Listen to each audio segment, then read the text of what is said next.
নির্বাচন যতই ঘনিয়ে আসছে সাভারে ততই বাড়ছে প্রার্থীদের দৌড়ঝাঁপ। পাড়া মহল্লাতেও চলছে প্রার্থীদের আনাগোনা। সাভার ১ নম্বর কলমা তরফ আলী মার্কেটের সামনে থেকে বিস্তারিত জানাচ্ছেন প্রতিনিধি কামরুজ্জামান। একটু সাভারের আসনগুলোর খবর জানতে চাইব, প্রার্থীদের দৌড়ঝাঁপ কেমন চলছে এবং ভোটার যারা আছেন তাদের মধ্যে এই আমেজটা কেমন কাজ করছে।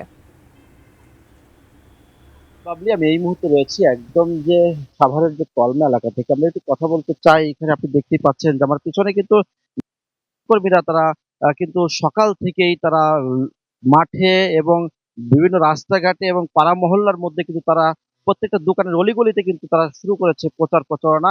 আমরা কথা বলেছিলাম একজন এনসিপির একজনের সাথে, তারাও বলেছে আমরা সকালবেলায় কিন্তু তারা তাদের যে দৌড়ঝাঁপ, তাদের যে প্রচার প্রচারণা তারা কিন্তু চালিয়ে যাচ্ছে। তো সবকিছু মিলিয়ে সাভারে কিন্তু যতগুলো প্রার্থী আছে প্রত্যেকেই কিন্তু আসলে নির্বাচনী প্রচারণায় এখন ব্যস্ত সময় পার করছে, এবং তাদের যে পাড়া মহল্লার নেতা কর্মীরাও আছে তারাও কিন্তু আসলে তারা এই নেতাকর্মীরা তারা কিন্তু আসলে প্রচার প্রচারণায় ব্যস্ত। আমরা একটু কথা বলতে চাই একজন নেতাকর্মীর সাথে। আসলে আপনারা কেমন সাড়া পাচ্ছেন, কি অবস্থা এখন?